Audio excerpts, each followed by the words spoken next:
she had a tough skin most days, but Amelia saw none of that now. "Thank you, Clara. I love you. I love you too."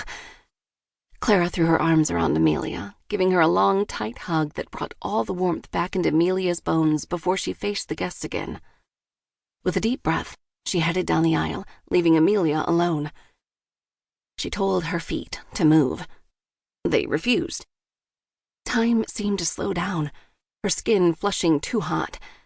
Her mind began racing through the reasons she was hesitating, then quickly disposing of them. But she'd made this decision, and she loved Luca. They'd met her first year in college, and they'd been together ever since. She wanted the marriage and the happily ever after.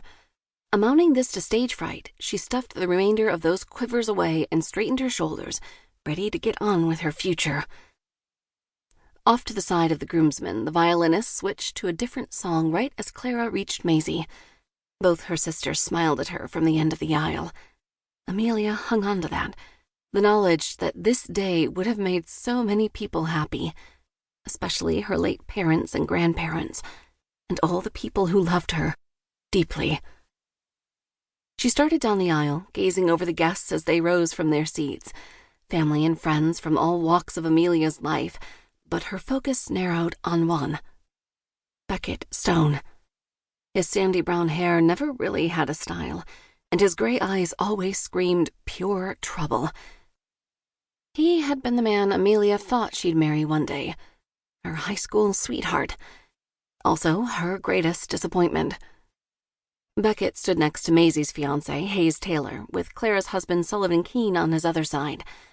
Amelia had questioned inviting Beckett, but in the end, she wanted him there. Sure, they had a history, but within that history there had been a lot of love and a long friendship. For a split second, their gazes held, the world fading away to only her heartbeat thumping in her ears. All the unsaid things, all the lingering heartbreak from when she realized that Beckett wasn't the one, all the pain when he'd admitted they'd drifted apart and he had no interest in following her into the big city while she went to college.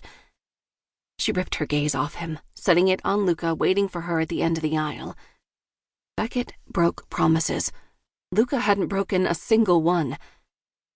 But as she looked at her future husband waiting for her, she found his skin pale.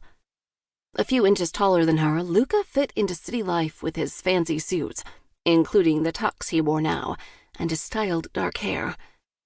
When she sidled up to him, she smiled beneath her veil. He didn't smile back. He bounced from foot to foot. The officiant began.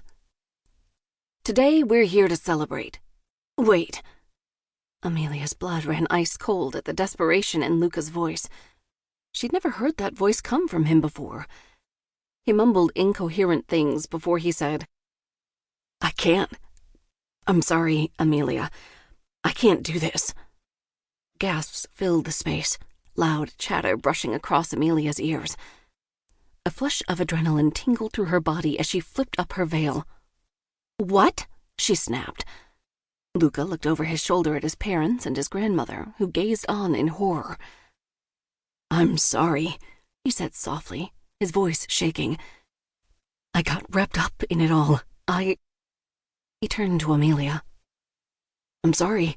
I can't go through with this. I don't love you anymore."